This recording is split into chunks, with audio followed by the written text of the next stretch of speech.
India alert, जुर्म के खिलाफ आवाज।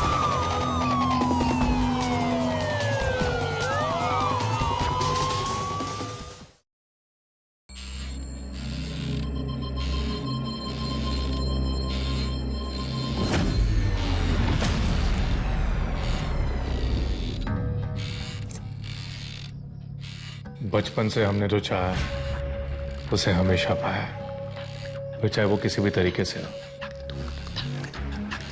ये हमारा रुतबा है रानी, मेरी रानी। हम आपको बहुत प्यार करते हैं, बस इतना ही काफी है। आप करें या ना करें, हमें फर्क पड़ता है।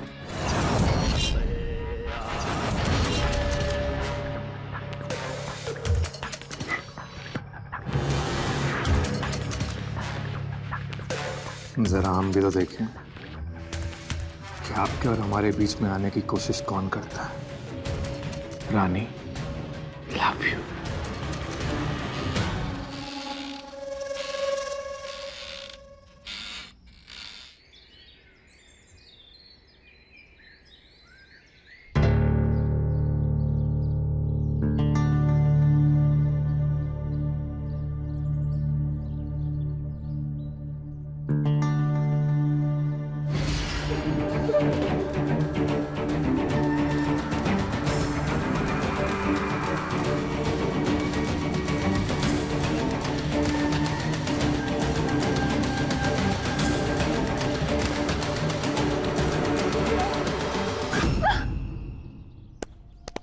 अरे रिलैक्स रिलैक्स रिलैक्स, मैं हूँ। डर गई मैं।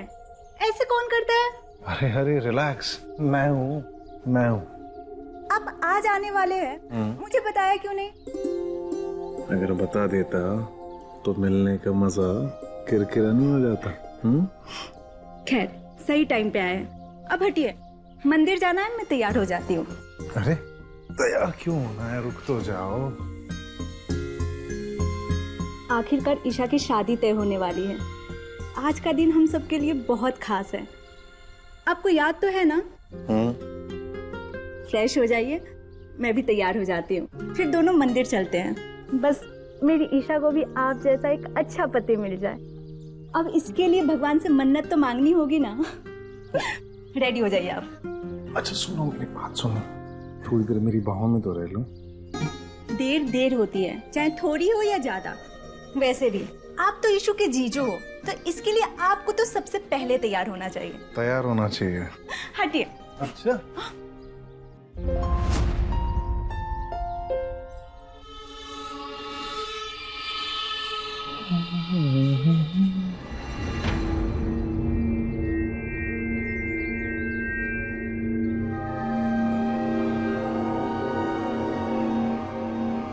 सुबह सुबह यहाँ, और वो भी ये देवदास वाले लुक में।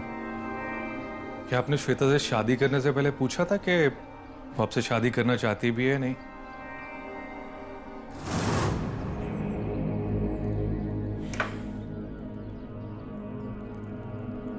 क्यों? पूछना जरूरी था क्या? जरूरी था इसलिए तो पूछ रहा हूं। आपने मेरा प्यार छीना है तो भुगतान तो करना ही पड़ेगा। चलिए अपने ससुर जी को कॉल कीजिए, ईशा से मेरे रिश्ते की बात कीजिए। पागल हो गया क्या?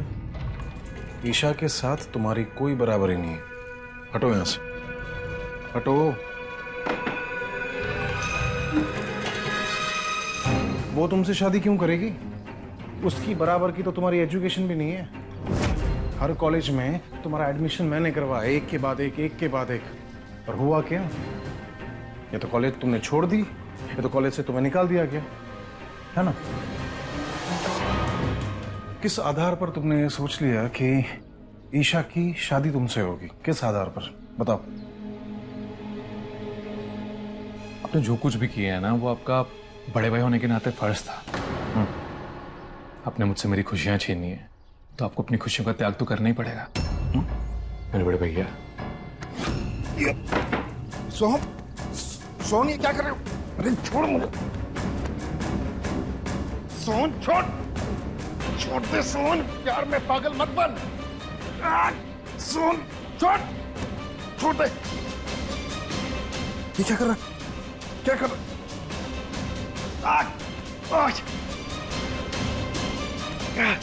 सोहन पागल मत बन। ए, तुझे क्या लगता है ये सब करके तो ईशा को हासिल कर लेगा? हाँ? सही वक्त पर करा देंगे हदों का एहसास, अगर वो दिलरुबा नहीं आई हमारे पास। हम तो हकीकत में ही प्यार कर बैठे हैं, लेकिन कुछ तालाब खुद को समंदर समझ बैठे हैं।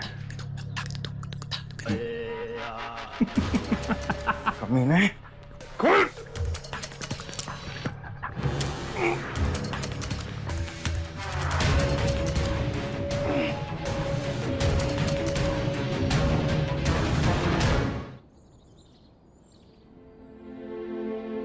अरे श्वेता, बड़ी जल्दी मंदिर चली गई तुम। लगता है कोई बड़ी मन्नत मांगने गई थी। ईशा की शादी तय होने वाली है, इसीलिए गई थी। तुम इतनी आस्था से ईशा की खुशी के लिए मन्नत मांगने गई, देखना उसे उसके सपनों का राजकुमार जरूर मिलेगा। वैसे सुरेश कहाँ है? आने वाले तो थे, लेकिन पता नहीं क्यों नहीं आए। मैं देखती हूँ। हाँ, खुश रहो।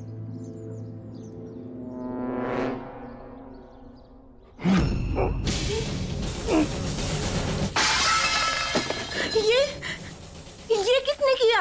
ओहो, आप तो मैं भूल ही गए। हाँ? जाने मन। तुम? ये सब तुमने किया है? इन्हें बांध के क्यों रखा है? अभी भी बताना पड़ेगा। हाँ? बताओ। नींद चुराने वाले पूछते हैं कि सोते क्यों नहीं। अजी हम भी आपसे पूछते हैं हमारे होते क्यों नहीं। तुम्हारा दिमाग तो ठीक है ना? अरे हमारा तो ठीक है, ये जिनका नहीं ठीक है ना, उनके लिए ये। भाभी क्या क्या हुआ? डर लग रहा है? बहुत मजा आता होगा ना धोखा देने में। हाँ? अच्छा प्लीज प्लीज इन्हें छोड़ दो। तुम्हें मारना है ना, लो मुझे मार दो, लेकिन इन्हें छोड़ दो। क्या बात है, इतना प्यार। मतलब कल तक जो कहानी में नहीं थे, वो सामने हीरो बने बैठे हैं। कावड़े भैया, मैं तुमसे शादी करने के लिए तैयार हूँ, लेकिन इन्हें जाने दो। मैं तुम्हारे हाथ जोड़ती। नहीं भाभी, बहुत देर हो गई अब अपना मेरे किसी काम की नहीं, खत्म हो गई हो मेरे लिए। दिल है ना टूट गया है, सब खत्म हो गया, बस मिटाना बाकी है। तुम जो कहोगे मैं वो करने के लिए तैयार हूँ। प्लीज इन्हें छोड़ दो। चलो मेरे कदमों पे गिर के माफी मांगो।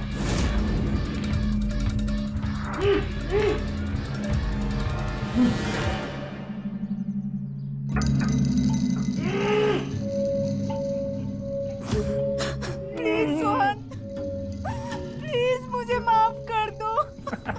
प्लीज मुझे माफ कर दो। अरे भाभी, ठीक है, रोइए मत भाभी। अरे माफ किया आपको।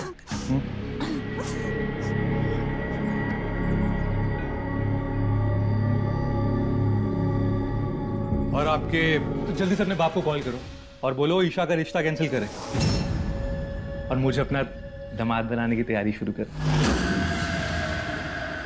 चल कॉल करो। नहीं, मैं ये नहीं कर सकती। तुम्हें बदला लेना है तो मुझसे लो। मेरी फैमिली को बीच में क्यों घसीट रहे हो? अब क्या करूं भाभी जी, आप मान ही नहीं रही हो। अब कोई तो रास्ता निकालना होगा ना, है ना? तुम ऐसा नहीं कर सकते। तुम जो चाहते हो ना, वो कभी नहीं होगा।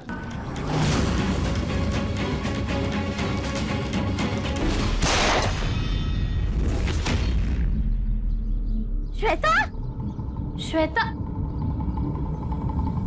श्वेता, श्वेता,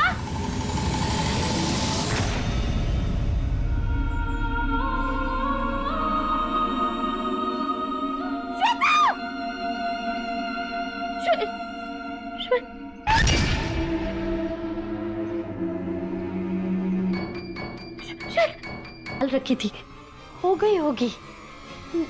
मैं वो बंद करके आती हूँ।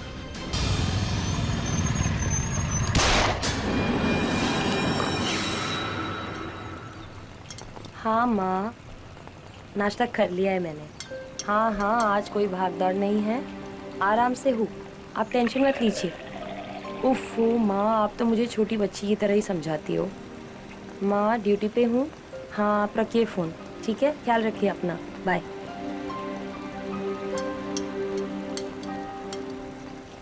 मैडम, अब कुछ दिनों में आपकी मैटरनिटी लीव शुरू हो जाएगी। अच्छा है, फिर आपको वक्त मिलेगा खुद का और बच्चे का ख्याल रखने का। Hello hello hello, 18B Azad Nagar में 2 मर्डर का केस है, प्लीज जल्दी वहाँ संपर्क कीजिए। ओके, हम जा रहे हैं। चलो आजाद नगर निकलते हैं, चलो। नहीं मैडम, ये खून मुझे सिंपल केस नहीं लग रहे हैं मैडम। आप एक काम कीजिए, बड़े साहब को बोल के ये केस किसी और को हैंड ओवर कर दीजिए और फिर आप छुट्टी पे चले जाइएगा। ये सब बहानेबाजी है केशव। घर पे रहने का सोच रही होती तो आज यहाँ नहीं होती, और पुलिस की नौकरी करनी है तो ये केस तो हैंडल करना ही पड़ेगा। चलो निकलते हैं। रुको रुको।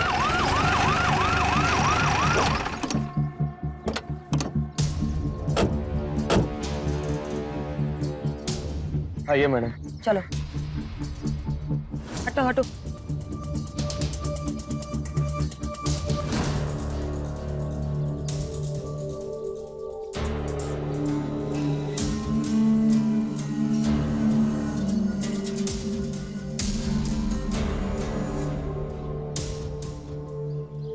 फॉरेंसिक टीम को कॉल करो और तुरंत उन्हें यहाँ बुलाओ, और इस एरिया की सीसीटीवी फुटेज कलेक्ट करो।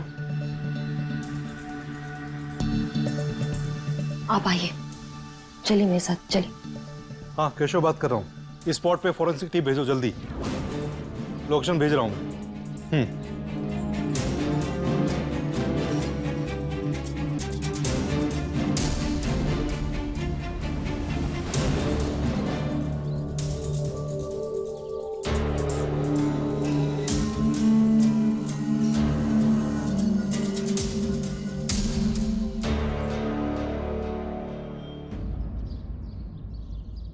अरे बुद्धन, क्या कर रहे हो? इतना धीरे हाथ चलाओगे तो कैसे चलेगा? हाँ, लड़के वाले आते ही होंगे।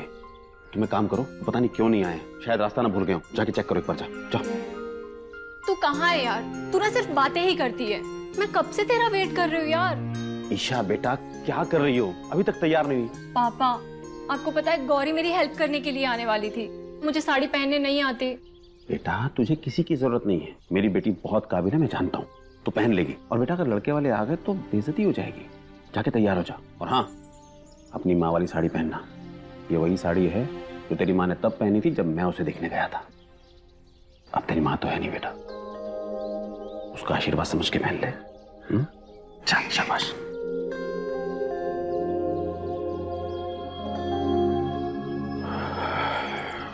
क्या हो रहा है हरीश तुझे? इतनी घबराहट क्यों? हे भगवान, सब ठीक करना। तो बताइए, क्या देखा आपने? गोली की आवाज सुन के मैम मैं अंदर आया।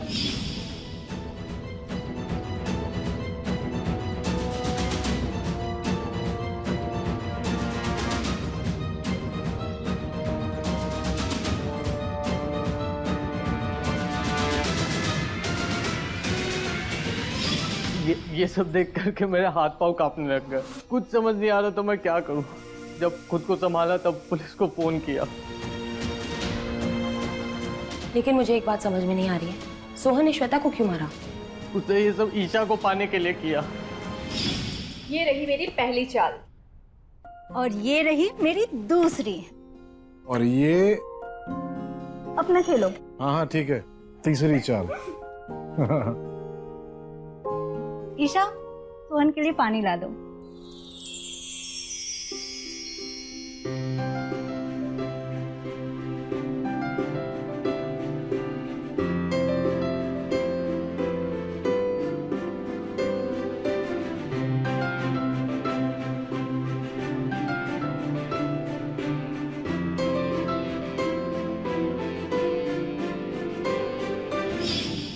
सोहन ईशा से शादी करना चाहता था किसी भी हालत में।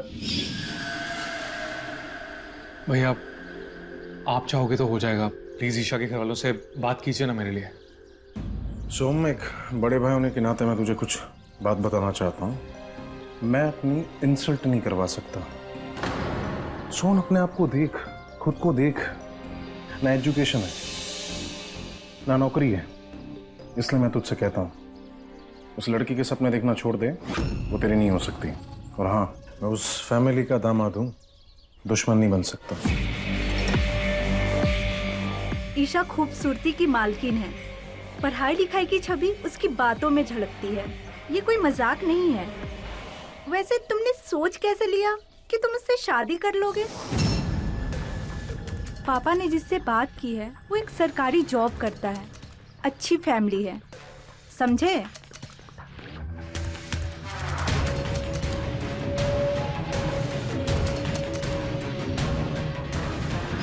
ओके, तो ये मामला है।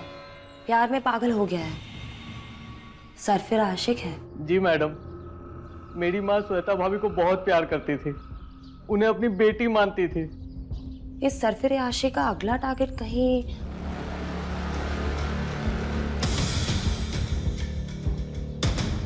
ईशा कहाँ रहती है? बांदा में मैडम। उसके पिता एक अच्छे बिजनेसमैन है, हरीश चौबे नाम है उनका। इसका मतलब बांदा की तरफ गया होगा वो। केशव, एक काम करो, बांदा पुलिस स्टेशन फोन करो और वहां बोलो हरीश चौबे के घर कुछ ऑफिसर्स को भेज दो।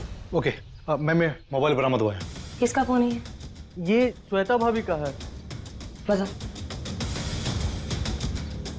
एक काम करो, इसमें से सोहन का फोटो और नंबर निकलवाओ और कॉल रिकॉर्ड निकलवाओ और मोबाइल ट्रेस करो। Okay ma'am. जल्दी करो। महेश, मुझे ये बताओ, सोहन निकला कहाँ से, भागा कहाँ? मैम वो यहाँ से निकला था। केशव जी। वहाँ मोची की दुकान है, सोहन के बारे में पूछो। ओके चलो।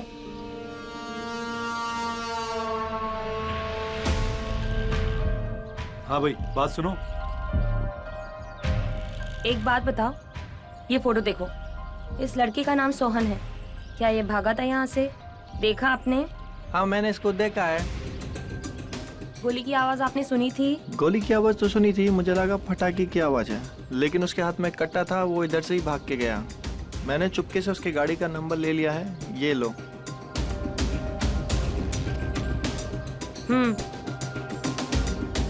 केशव, श्वेता के हस्बैंड को इत्तला करो। जी।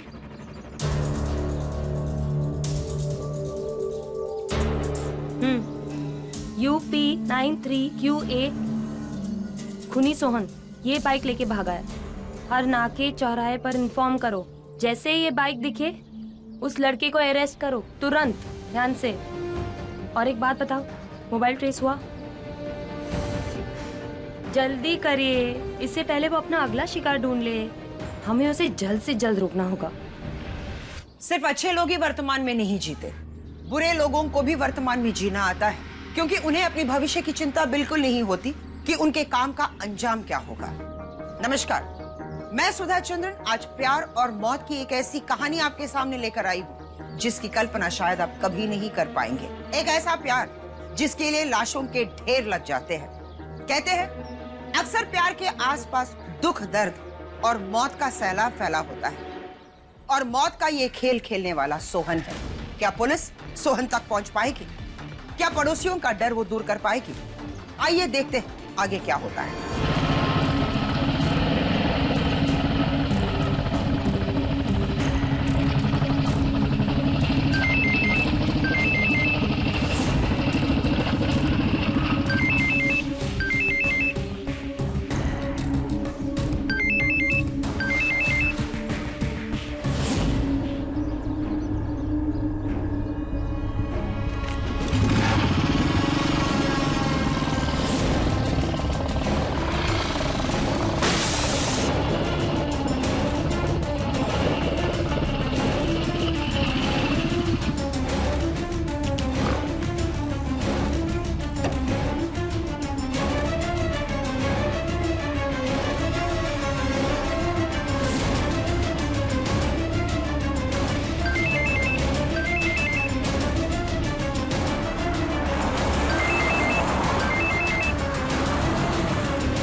रवि, समझने की कोशिश करो। मैं चेकअप के लिए नहीं जा सकती आज, मेरा बांदा जाना बहुत जरूरी है। और वैसे भी जब तक मैं उस खतरनाक हत्यारे को सलाखों के पीछे नहीं कर देती ना, मैं चैन से नहीं बैठूंगी, ठीक है? हाँ बाबा, वापस आते ही ना मैं चेकअप के लिए चली जाऊंगी, ठीक है? हाँ, नाश्ता भी कर लिया है और थोड़ी देर में लस्सी भी पी लूंगी। बस अपना ख्याल रखना, टेंशन मत लो। बाय।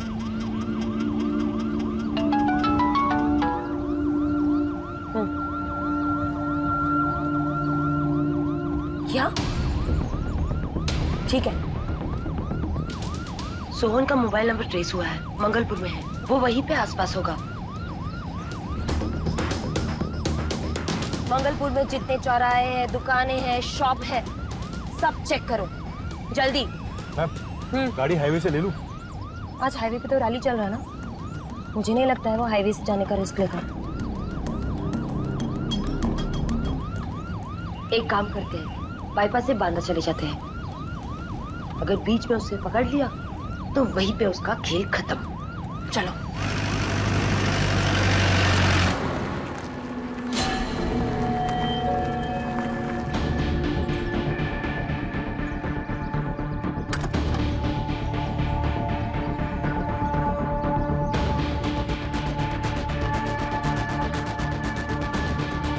भाई ये आसपास कोई पंचर वाला शॉप है?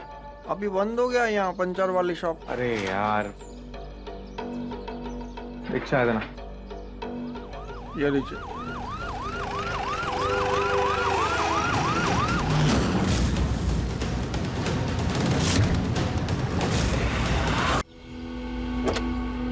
ये बाथरूम है कहीं? बाथरूम इधर है सर। हाँ मैं आ रहा हूँ। मैडम, मैं फॉरेंसिक टीम से बात करके अपडेट ले लेता हूँ। ठीक है। 2 समोसे 1 चाय। हाँ हाँ माँ, हाँ आप टेंशन मत लीजिए, दोपहर का खाना अभी खा रहे हैं हम, रात को हम आ रहे हैं वहाँ पे। हाँ नहीं, आप मेरे बारे में छोड़िए, आप अपने बारे में बताइए, आपका पैर ठीक है कि नहीं? हाँ हाँ अम्मा, माँ हम ड्यूटी पे है तो कॉल कर रहे हैं, काम से फोन है, रखिए।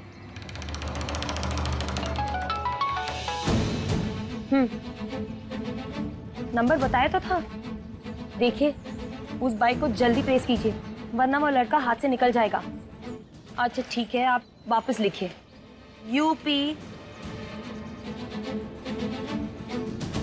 ठीक है।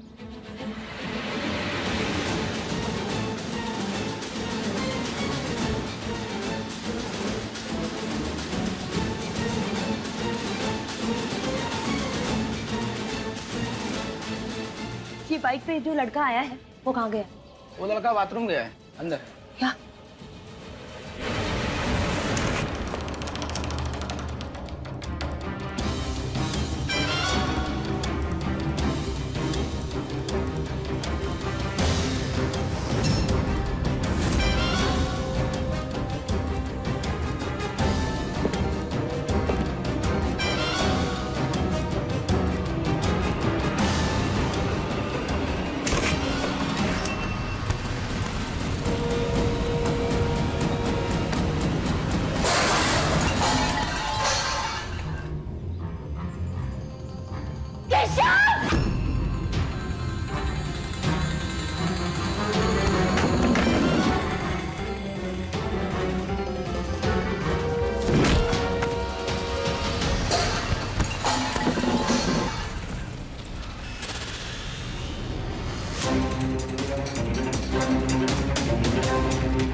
मैडम कच्चा रास्ता ऊबड़ खाबड़ है, ऐसे हालात में आपका जाना वहाँ ठीक नहीं है। तुम बार बार मेरी हालत को काम के बीच में क्यों लेकर आते हो केशव?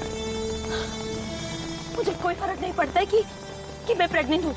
इस वक्त मेरे लिए सबसे ज्यादा जरूरी ये है कि मैं उस कातिल को पकड़ूं। मेरा कर्तव्य पहले इससे नहीं, मेरी ड्यूटी से है। अब जल्दी चलो वरना वो भाग जाएगा। चलो केशव।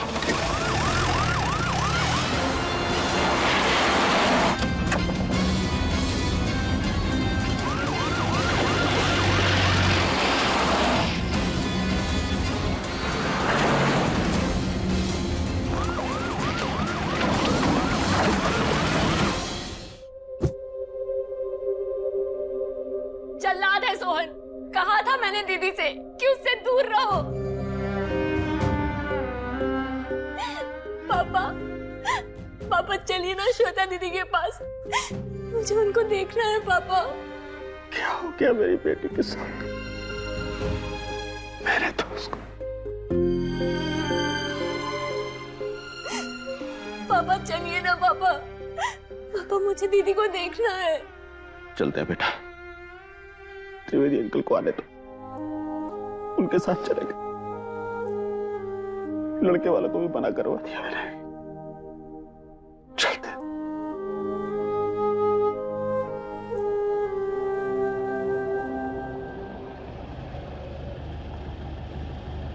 पापा शायद त्रिवेदी अंकल जी आ गए। जिस प्यार में मौतों का अंबार लग जाए वो प्यार नहीं रह जाता, खूनी जंग का रूप ले लेता है। और हमें कभी भी ऐसे प्यार के पीछे नहीं भागना चाहिए जहां हमें किसी का मर्डर करना पड़ जाए। जरा सोचिए, जिस परिवार में 3-4 मौतें हो गई हो, वो चैन से कैसे सो पाएंगे, सुकून से कैसे रह पाएंगे? और यहाँ नींद सिर्फ परिवार वालों की और पड़ोसियों की गायब नहीं हुई है, बल्कि हमारे समाज और पुलिस की नींद भी गायब हुई है। इंस्पेक्टर प्रिया अपनी और अपने होने वाले बच्चे की जान को खतरे में डालकर इस मर्डर के तह तक पहुंचना चाहती है। लेकिन क्या ये इतना आसान है? अगर आसान होता तो अब तक अपराधी पुलिस के गिरफ्त में होता। अच्छाई की जीत जरूर होती है, लेकिन वो जीत आसानी से नहीं होती। उस जीत को हासिल करने के लिए बहुत कुछ खोना भी पड़ता है।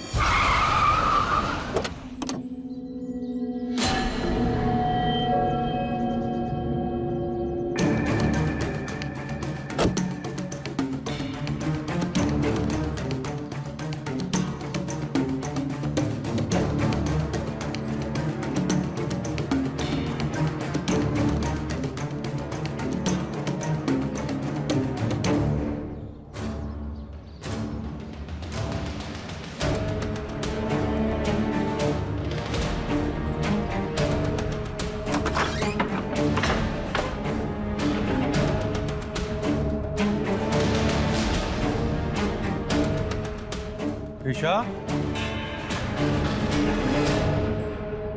ईशा, ईशा, कहाँ हो तुम? ईशा, कहाँ चली गई हो?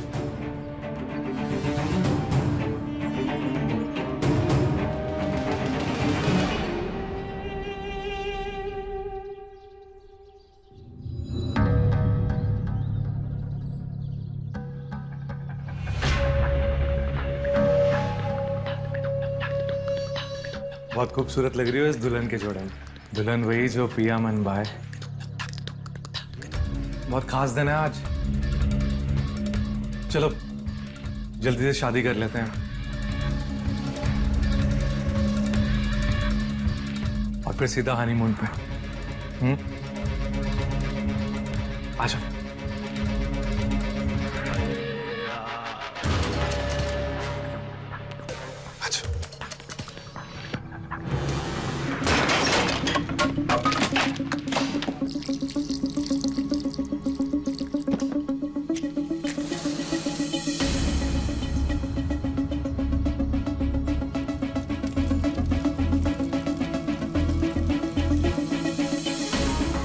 बहुत यादगार शादी होगी आज हमारी। ना पंडित ना पूजा, सीधा फेरे होंगे। हाँ चलो जान, शादी करते हैं। आओ आओ ना। ये पहला फेरा हमारी अच्छी और खुशहाल भरी जिंदगी के लिए।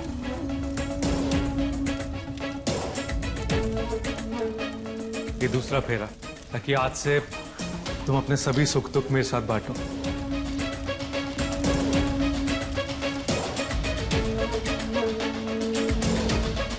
और ये तीसरा फेरा, ये अरे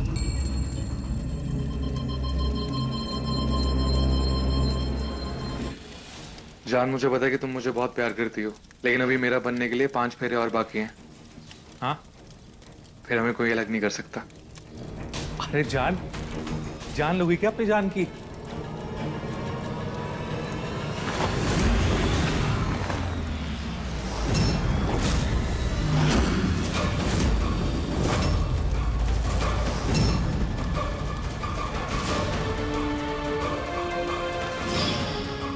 हम झांसी पुलिस से हैं।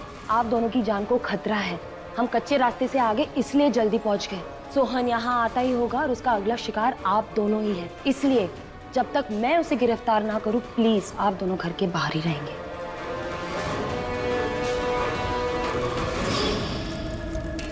तुम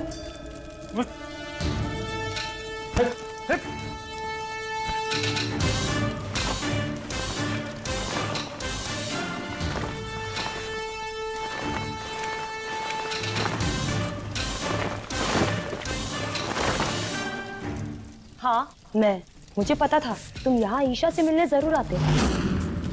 अब तुम आए हो यहाँ पे तो फिर जाओगे कैसे? ढाबे की तरफ भाग के दिखाओ। अपने आप को बहुत चालाक समझते हो तुम। दूल्हे राजा, आओ चलो हमारे साथ ससुराल। तुम्हें क्या लगा खून करके तुम बच सकते हो क्या? चल चल चल।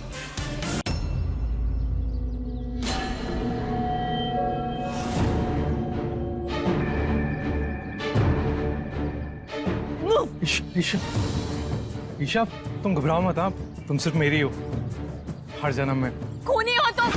अरे ये सब तुम्हारे लिए तो किया मैंने। खूनी कमीने, तूने मेरी श्वेता को मार डाला और तू यहाँ गया। तेरी गंदी जुबान से मेरी ईशा का नाम लेने की हिम्मत कैसे हुई?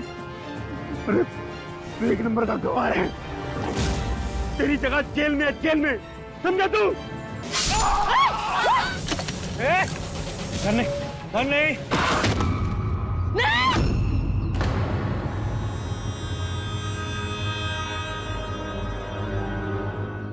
गवार नहीं हूं मैं।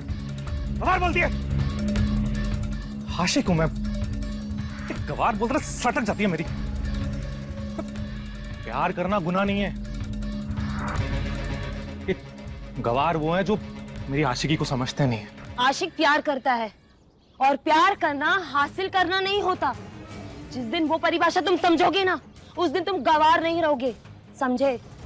बस गवार ने लाशों की लाइन लगा दी है मैडम, आशिकी के चक्कर में। हाँ, और अब तुम्हें सलाखों के पीछे पहुंचा के ही मैं चैन लूंगी। श्वेता, कुसुम देवी, हरीश बाबू और अब ईशा। गलत जवाब। मेरा एक और गुनाह और फिर भी नहीं पकड़ पाए आप लोग। गुनाह? कौन सा गुनाह? जो सिर्फ मुझे पता है और आपको कभी नहीं पता लग सकता। और पता लग भी गया तो क्या कर लोगी? औरत हो। ईशा नहीं मिली तो मैं जी कर क्या करूंगा? और औरत के हाथ तो नहीं आऊंगा। और मैडम, गवार नहीं हूं मैं।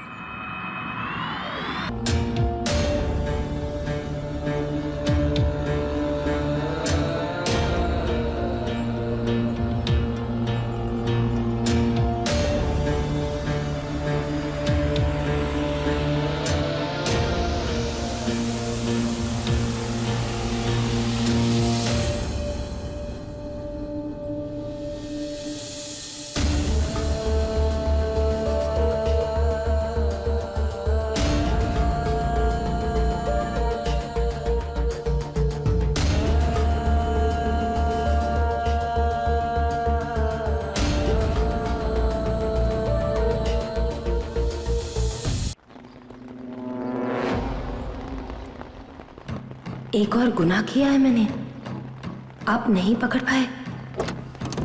ओके मैडम, सुरेश का फोन नहीं लग रहा है। सीसीटीवी से पता चला है कि वो घर के अंदर गया तो था, लेकिन वहां से निकला नहीं। सुरेश के घर चलो। मैडम, झांसी पहुंचते पहुंचते लेट हो जाएंगे और फिर आपको घर भी तो। ठीक है मैडम, सुरेश के घर चलते हैं।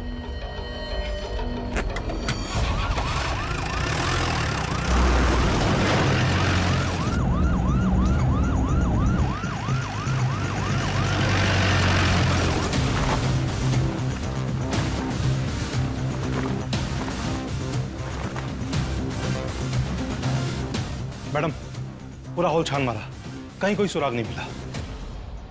मरने से पहले सोहन किसी गुनाह के बारे में बात कर रहा था, लेकिन सुरेश तो घर से बाहर गया ही नहीं। इसका मतलब कोई ना कोई सुराग है जो इसी घर में है। जल्दी ढूंढो, चलो केशव।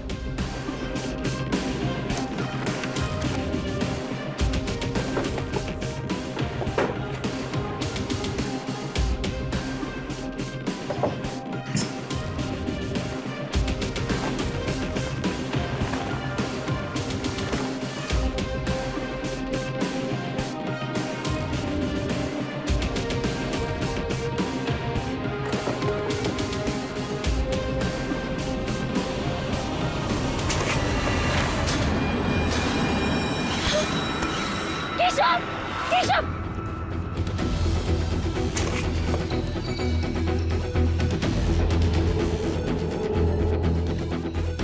इसको गला घोट के मारा है मैडम।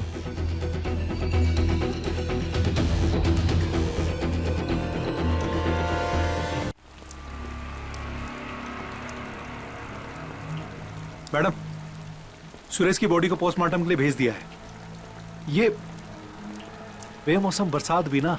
ये बेमौसम बारिश इसलिए है ताकि मेरे आंसू किसी को भी ना दिखे।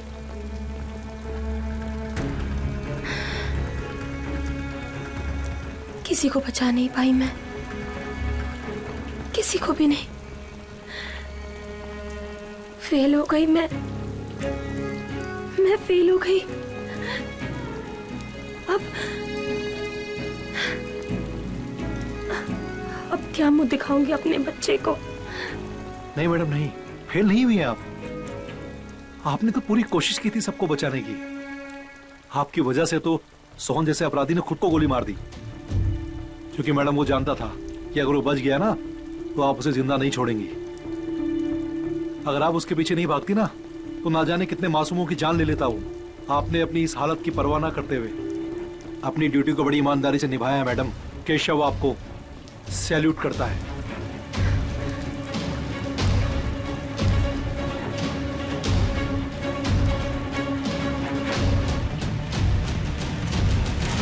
जितनी भी कहानियां हम सुनते और देखते हैं वो दुनिया में कहीं ना कहीं घटित हो चुकी होती है। कुछ कहानियों से हमें प्यार हो जाता है और कुछ कहानियां हमारे दिल और दिमाग को सुन कर देती है। बचपन में आसपास के लड़कों को ये कहते हुए हमने सुना है, अगर हम इस खेल में नहीं रहेंगे तो तुम्हें भी ये खेल हम खेलने नहीं देंगे। कुछ ऐसा ही नजर आया होगा आपको सोहन के अंदर भी। अपने प्यार को पाने के लिए उसने 5 लोगों को मौत के घाट उतार दिया, लेकिन वो एक बात भूल गया था कि प्यार को प्यार से ही जीता जा सकता है। प्यार को कैद करके या फिर डरा धमका के उसे पाया नहीं जा सकता। उस प्यार को पाने के लिए जरूरी है उस प्यार के सामने झुकना। लेकिन कुछ लोगों को झुकना मंजूर नहीं है, फिर चाहे वो अंदर से टूटकर बिखर क्यों ना जाए। सोहन ने ठान लिया था अगर उसे अपना प्यार हासिल नहीं हुआ तो वो उसे मिटा देगा और फिर खुद भी मिट जाएगा। अपने प्यार ईशा को पाने के लिए ईशा के साथ साथ उसने और 4 लोगों को खत्म कर दिया और फिर खुद को भी मार दिया। ऐसे लोगों को दिमागी तौर से बीमार कहा जाता है। अब ऐसे सिचुएशन में पुलिस करती भी तो क्या करती? क्या ये पुलिस की जीत है या फिर हार? ये कहना बहुत ही मुश्किल है, क्योंकि अगर गुनाह करने वाला जिंदा ना हो तो फिर पुलिस पकड़ेगी किसे और सजा किसे देगी?